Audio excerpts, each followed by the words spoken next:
I will try to introduce you. That is the topography of the pleural spaces, pleural cavities, and topography of the mediastinum.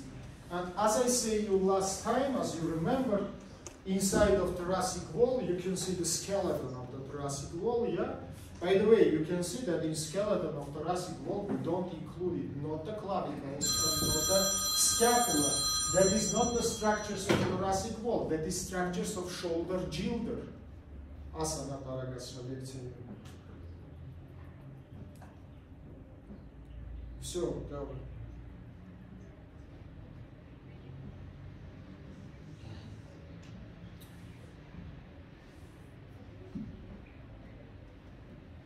Բայց հենց հիմա չեմ կարող ես դա անել։ Հա? Չունեմ հիմա մոտս, նա չէ։ Արել եմ առինջում է։ Հա, բայց վերցնես դնես, մենք այդ բանի վրա կորցնելու ենք կուրսի վրա։ Հա, բայց դու քո շոտը ցույց տուր, շոտի խոդը ցույց տուր։ Լավ, լեկցիայի եմ, լավ է։ Let's continue, guys. That is the bones which is included in the shoulder girders. Yeah, then we speak about skeleton of our thorax, which means it is the 12 pairs of the ribs, 12 thoracic vertebrae, and this is the sternum, which is located in front. That is the shoulder gilder skeleton. Now, inside of this shoulder gilder skeleton, as I said you before, we have the cavities. By the way, I told you last time that size of the wall and size of the cavity are different. Wall is much more bigger than the cavity, and vice versa. When we will study together abdomen, you will see opposite. Abdominal wall will be smaller than abdominal cavity. Again, because, by the way, in case of abdomen, there are two reasons why abdominal cavity is bigger. Upper reason, it is the dome-shaped diagram. Lower reason, it is descending of organs into the pelvis. That's why from these 2 points of the view, peritoneal cavity is increased and the abdominal wall is smaller. Now let's come to the special cavities which we have. Right, please. The first cavity, which is, look in the picture first of all. You can see anterior wall of the thorax is removed. And there are several compartments of the cavities here. In right and left side, you can see big gray sacs, which we call pleural sac. Inside of the pleural sac, we have, 1 minute attention, pleural cavities, which is contain your lungs. Between right and left pleural sacs, you can see mediastinum, which is contain the pericardium, together with the heart. That's why, as I say you before, write or remember, inside of the thoracic cavity, we distinguish 3 types of the cavities. It is right and left pleural sacs, and between them mediastinum. From the point of view of the quality of these cavities, pleural sacs is serous cavities, mediastinum it is a fibrous cavity. But inside of the mediastinum there are 1 more serous cavity, which we call the pericardial cavity. It's like, remember it for yourself and write, please. Point number 1, it is the pleural sacs. Pleural sacs. This is the space which is formed by parietal layer of the pleura and which is located in right and in left compartments of the thoracic cavity. That's a parietal layer of the pleura enclose the space which is called pleural sac. Now write, please, parietal layer of the pleura divided into 4 main parts. Uppermost portion of parietal pleura we call cupula of pleura. And as you remember, cupula of pleura belong not to the thorax. It is belong to the neck. Thank you very much. It's located approximately 2 centimeters above your clavicles or 3-4 centimeters above first rib. Second part of the parietal pleura we call costal parietal pleura. In the brackets right, please, this is the biggest part of the parietal pleura, which is covered from inside the ribs mainly, but not only. Partly sternum, partly the thoracic vertebra. Let's say this is the 1 minute look, please, to me. If I will show, it is all this portion of my parietal pleura, which is from inside, touched to the inner surface of my ribs, partly to my inner surface, partly, because mainly behind of your sternum we don't have pleura, because behind of your sternum we have mediastinum, and partly also the vertebrae, transverse processes. That's why once again, remember please, biggest portion of parietal pleura. In this picture it is greatly visible. We need attention here. This is 3D picture of this parietal pleura. Yeah, that's a dead portion of parietal pleura, which is surrounding the ribs from inside. We call the costal. In the brackets right, it is the biggest part of the parietal pleura. And from outside of it, we have fascia endothoracica. That is the last layer of the wall. That's why remember, please, fascia endothoracica, it is the last layer of the wall. Fourth fish of the It is like fifth fascia in the thorax region, yeah, which is covered the vertebra from it. Now we need attention for me, but 1 minute look to me. But for mediastinum, in the same time, it will be first layer of the cavity. Because mediastinum doesn't have serous membrane. This is the reason why mediastinum we call fibrous cavity, because these endothoracic fascia, after I will show, cover all mediastinum, not only from in front behind, but from sides also. Let's have a look. If for pleural sacs, endothoracic fascia, it is a layer of wall. For mediastinum, it isn't the last layer of wall and first layer of the cavity. Idea is understandable for you. By endothoracic fascia in region of mediastinum, wall is finished and cavity starts. Right, please. Portion number 3 of parietal pleura we call diaphragmatical parietal pleura. Diaphragmatical. 1 minute attention. The most inferior portion of the parietal pleura, which is covered upper surface of our diaphragm. Now look. Hold your hand. Diaphragm from up covered by parietal pleura, from down by parietal peritoneum.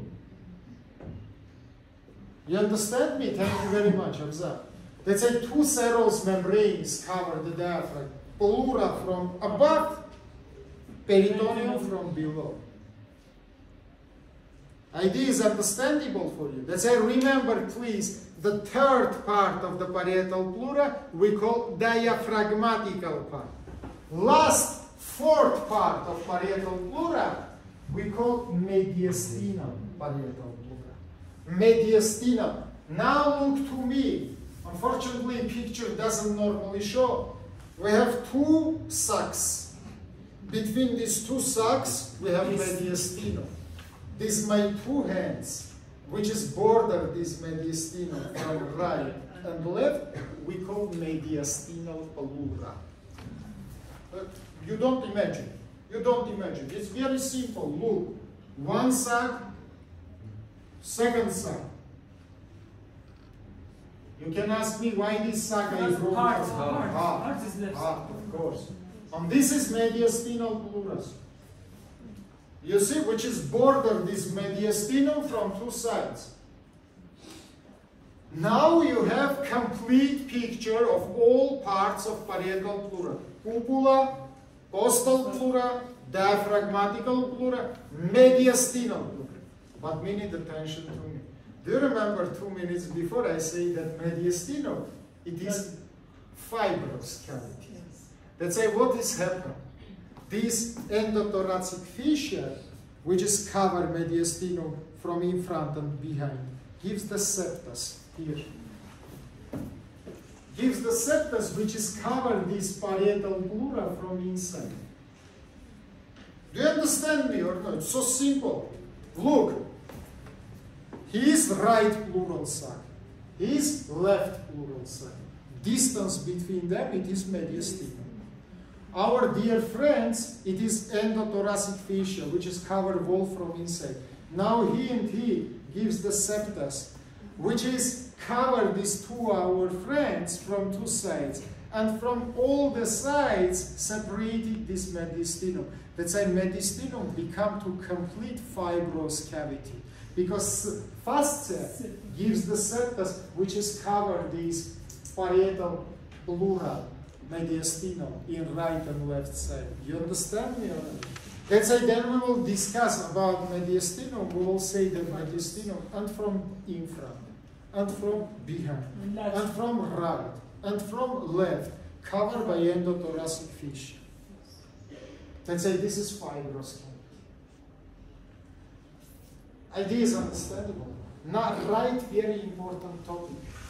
In the place of passage of one parietal pleura into another parietal pleura, we have formation of special spaces which we call pleural sinuses.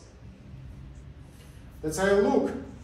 In the place of the traverse of one parietal pleura into another parietal pleura, we have formation of pleural sinuses. I don't say pleural spaces. I say pleural sinuses. Write and mark it. Second sentence, very important. Between parietal and visceral pleuras, inside of pleural sac, we have pleural cavity. You understand me? Pleural cavity, that's in which conclusion I can make now? Inside of pleural sac, there are two types of the spaces. First, it is pleural sinus. Second, it is pleural cavity. This is very important. All another thoracic surgery will be connected with this information. Let's start from pleural cavity. Right, please. Pleural cavity, it is very narrow. It is potential space. Potential space, which is between parietal and visceral. Can you tell me what the difference between real space and potential space? For example, my room is real space or potential space? It's real space. Now give me example of potential space. Balloon, which is empty. Then you fill the air inside of it. It can be enlarged. Then the air will leave this space and it can be closed. Now look, here's the lung.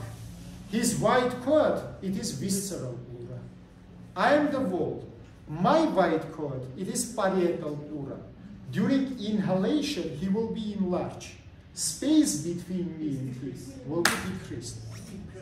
During exhalation, he will be closed, constricted. Space between us will be increased. Potential space, it is changeable space. Real space, it is common space.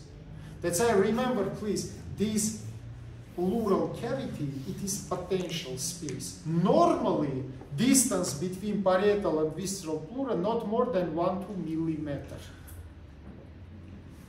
You understand?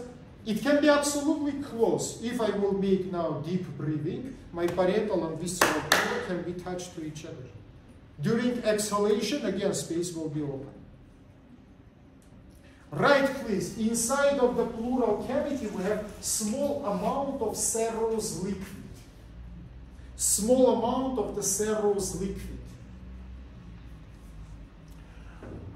It is produced by the pleura and it is lubricated the surfaces of the pleura and decrease the friction. Remember I say you he can touch me, but we must not have any friction. Otherwise, inflammation will be happening. For example, there are inflammation which is called pleuritis. Inflammation of the pleura. One of the type of this pleuritis we call the rough pleuritis. Then there are the decreasing of production of the liquid, and finally, dense threads is formed between parietal and visceral pleura because of inflammation. It is so-called rough, or we more usually call dry pleuritis. Dry pleuritis because liquid doesn't product it. Idea is understandable for you. That is very important. That's a right, please. Liquid mainly produced by parietal pleura, and liquid mainly absorbed by visceral. And here also we come to the important idea. Look, we have free liquid and we have non-free liquid. This liquid, which is located inside of the pleural cavity, small amount, 2-3 milliliter, it is not free liquid. Who can tell me? What viscosity doesn't anyhow matter to it. What the difference between free liquid and non-free liquid? It is process, maybe between them it is a separate. It has to be produced. Once again, Free liquid can change its place, can move around. much more better, you must say free liquid. Usually it is liquid which is accumulated by our gravity forces in the lowest part. For example, if I will now leave the liquid in the floor, by physical rules it will go to the lowest part, yeah, by gravity forces. Free liquid is accumulated in the lowest places, but in our pleural cavities we don't have free liquid. We don't have any accumulation. If you see accumulation of the liquid, it is short pathology, which we call pleural effusion. That's a normal. What does it mean, non-free liquid? How it's possible that inside of this space we have liquid, but it is outside of physical rules. It doesn't go to down and doesn't accumulate. I say you 2 minutes before. In the same time, we have absorption and production. How much liquid is produced, so much liquid is absorbed. Let's say all this liquid only located in surface, then it wants to go to down and accumulate, it is absorbed. You understand me or no? Let's say rate of absorption twice is more than rate of production. Let's say naturally we don't have any accumulation. If the liquid wants to go down, it is absorbed. Let's say remember please, then this mechanism doesn't work, and then the liquid start to accumulate it in the lowest part of the pleural cavity. We call it pleural effusion. It can be serous liquid, it can be pus, it can be blood. For example, if there are the trauma of the thorax, it is pleural effusion, which is divided into 2 types, exudates and transudats. To study the physiology, you know what does it mean. Let's say, look to me. Again, I tell you, let's say, now between Hamza and between me, we have pleural cavity. And inside of this pleural cavity, there are small amount of the liquid, which is located only in surface, which doesn't accumulate it. Now write, please, near the roots of the lungs,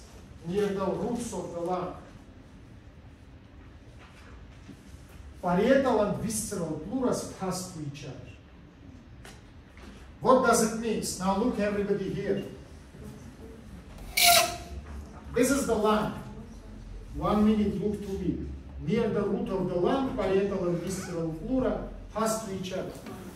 This is the root of the lung. Inside of the root of the lung, there are 3 elements. The main bronch, pulmonary artery, and pulmonary vein. And in this place, guys, look here please, pleura from the wall become to the lung, and from the lung become to the wall. Idea is understandable for you. They say, generally it is continuation of one layer. Yes. It is become in the region of the root of the lungs, from the lung into the walls. And they forms here the pulmonary ligament, which is, it is exactly place of passage of the blood pleura to another pleura, and in the same time it makes fixation of the lung in its place. So it is work like suspensor ligament, and mainly it is located below the root, not above. So remember about it. Histologically, if you will take the microscope and look to these pleuras, you will not find any difference between them. And it's really so because one is past another, parietal and visceral. About visceral pleura, there are one specificity. Visceral pleura fuse with the surface of the lung. You cannot bluntly separate it, visceral pleura from the lung. More of this. In the lungs, we have fissuras. As you remember, in the left it is one fissura, in the right it is two. This visceral pleura goes on the inside of these fissuras and separated lobes from each other. Let's say then you make lobectomy, remove the lung lobe. It is not very simple, because if I will enlarge this groove, I will come up to the lobar bronch, artery and vein, because inside of this fissura, surface is also covered by visceral pleura. They doesn't fuse to each other. All these fissura up to its elements will be covered by visceral pleura. It makes lung surgery more easy. So, my assistant will put the hooks, will enlarge this fissura, and I will find 3 elements which I need to ligate it for resection. Yeah? It is the main, it is lobar, not main. Main is located in the root. It will be lobar bronch, lobar artery, lobar vein. And I can ligate these structures and remove. In the right one there are 3 lobes, in the left one there are 2 lobes. If it is necessary to make the lobectomy, I can simply do it. Idea is understandable for you very well. If you understand it now, write please. Pleural sinuses. Pleural sinuses. As I said you before, guys, that is the space between 2 different parietal pleuras. Not between parietal and visceral, but between parietal, 2 different parietal pleuras. Write please, the deepest sinus we call costodiaphragmatical sinus. Costodiaphragmatical sinus. What is it? I think it's you understand. Costal parietal pleura become to the diaphragmatical parietal pleura. Between them you can see angle. This angle which I show now for you we call costodiaphragmatical swing. Costal pleura, diaphragmatical. Right please. This is the lowest point of pleural sac. Now look in the picture, everything is shown. This is the blue sac. Yeah. Sorry, where is the lowest point? In costodiaphragmatical sinus.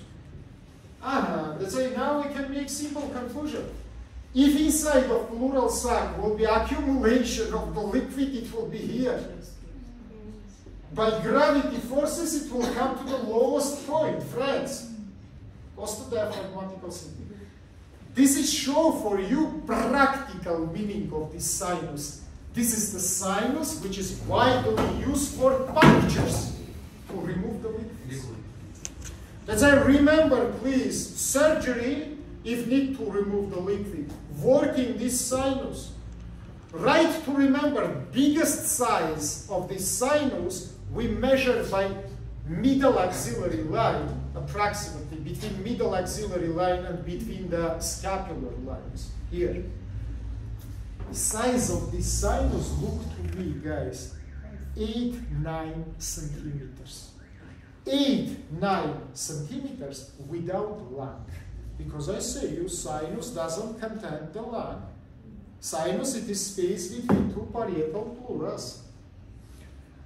If I will, let's say usually open the brackets and write please, we make puncture of this sinus between middle axillary and scapular lines in 7-8 intercostal spaces.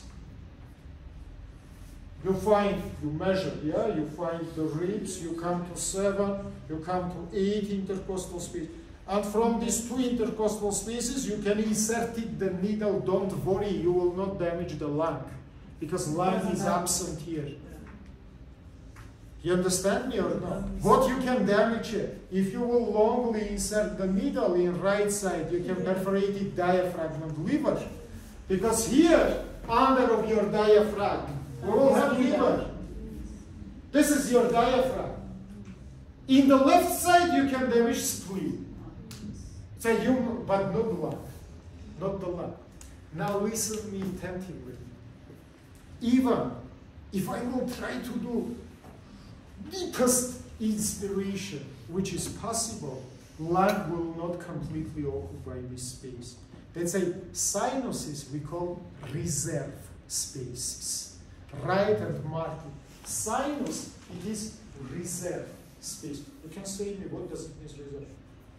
Maybe in some physical conditions, we will need it to make hyperventilation of the lung. For example, you know, in stress situation, the persons can do the fantastical some works. But if you need to make fantastical works, you will have enough oxygenation. For enough oxygenation, you must maximally to use the capacity of your lung. How? Because of these reserve spaces. Reserve space give you chance to open more than usually your lungs for hyperventilation. But again, I say you, till now, experimentally, we don't see any situation which is need to occupy all costodiaphragmatical sinus. You can say, if it is so, why our creator, or I don't know how you think about evolution, why this space is developed? What is the practical meaning about it? Because, friends, if we will have pathological condition, this space it will save us because liquids will descend to down and will not depress the lung tissue. Do you understand? Yes. I told you before that our body is created very cleverly. That's why we think about creators. We think about, because it's impossible to, in my opinion, the different persons have different opinions. But anyhow, how it's possible to think about all these specificities? You have space which normally may be not used. Really, normally we don't use it. But in some pathological conditions, if we will have hyperproduction of the liquid, it will save us. And for the surgeons, we'll give the chance to make the puncture of this space and remove it. Let's say, remember about it, please. Right, second sinus. We call costomediastinal sinus. Costomediastinal sinus. Anterior and posterior. Minute attention to the picture.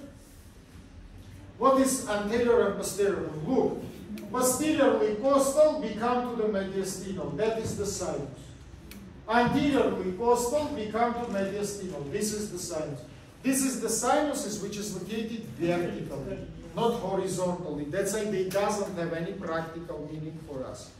That's why, right, please, once again, let's modulate it, yeah? Costal one become turned to mediastinal. This is anterior. Samely in the back. Costal one become to the mediastinal. This is posterior costal mediastinal. You understand? So, if I will show you, for example, this is frontal section, yeah? If I will show this picture in the horizontal section, you will see something like this, look. This is anterior costal mediastinal sinus. This is posterior costomediastinal sinus. This is one sac in the horizontal section.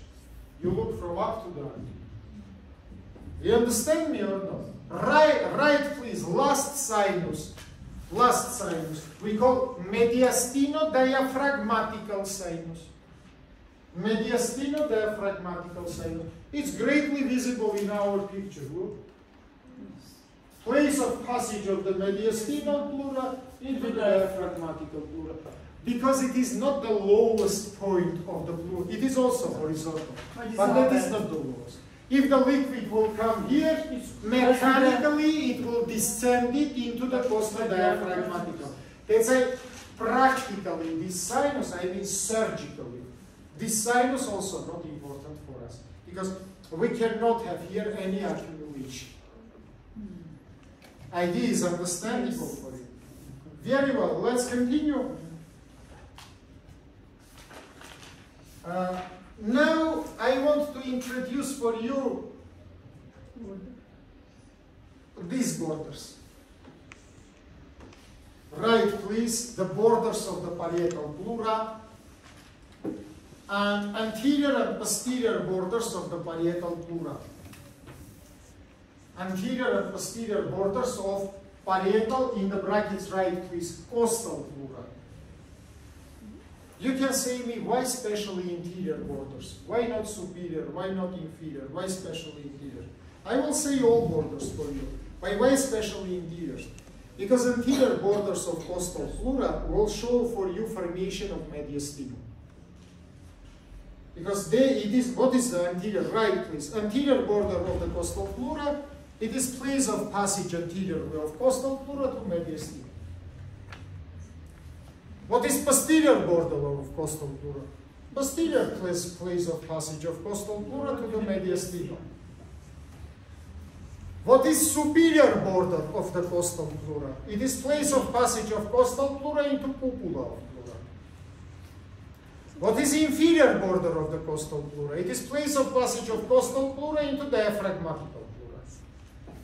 That's why you can see that costal pleura has 4 borders.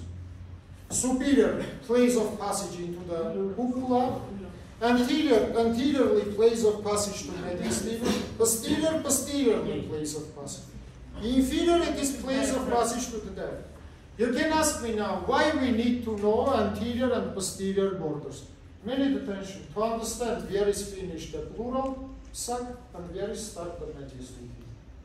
Because by anterior border, pleural sac will be finished, mediastinum will be started. You can say, why you need to know inferior border? To understand where is finished thoracic cavity and where is finished the abdominal cavity. Because between them will be 1 centimeter diaphragm, nothing more. Why you need to know the superior border? To understand place of passage of the thoracical structures into the neck structures. And let's start from the upper one, superior one. Right, please. Superior one, border, it is located in the level of the first rib, which is divided, upper located cupula of pleura from lower located costal pleura. First rib is border. In the brackets you can write, cupula will be located up to 4 centimeters above the first rib. That's immediate attention to me. This is in the picture first rib. Everybody look please to me. This is first rib. All the blue structure which you see above the first rib, we call cupula of pleura. That is not the costal pleura. This is cupula of pleura. That's why it is projected 4 centimeters above the first rib and approximately 2 centimeters above the clavicle. Your clavicle located 2 centimeters up to the first rib. Remember, this is the first hour border. Right, please. Posterior border of the costal pleura.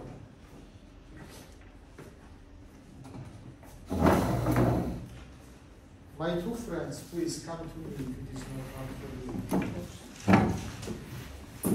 comfortable. Stand up to face each other. Now our 2 friends modulated 2 pleural sacs. I am the heart.